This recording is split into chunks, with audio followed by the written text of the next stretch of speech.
Nathan Zegura here in the tunnels of Cleveland Browns Stadium as the Browns fall to 0-2 in the preseason, losing 27-12 to the Minnesota Vikings. And as you can see behind me, the rain is falling here. Fortunately, able to get the game in, and we knew the starters were not going to be playing. That will come next week in Seattle because of those joint practices this week.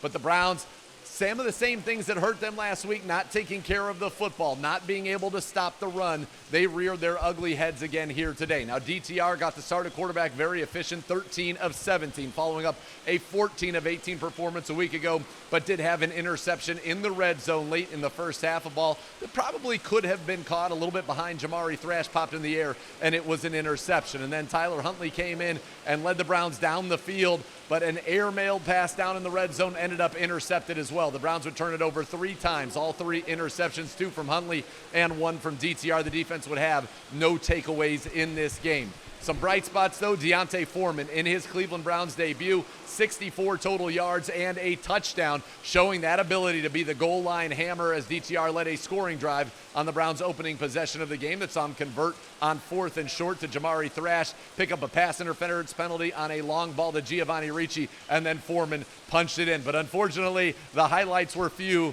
and far between. Now, defensively, didn't do a great job stopping the run, gave up a few too many big plays in the passing game, but boy, they got after the quarterbacks of the Vikings. 5 sacks on the day, 2 by Chris Williams, including a safety. That's how the Browns got to 12 points.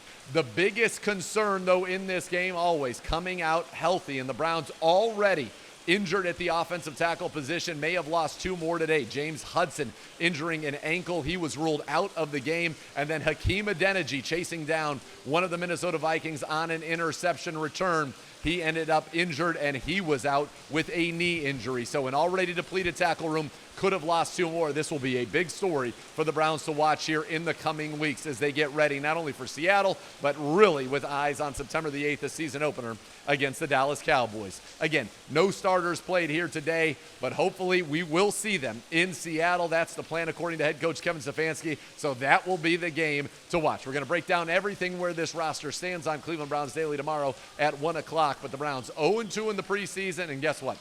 That really does not matter. You'd like to see the team come out and get wins, but let's see what happens when we start against Seattle and then really getting ready for our return here, the home opener against the Dallas Cowboys.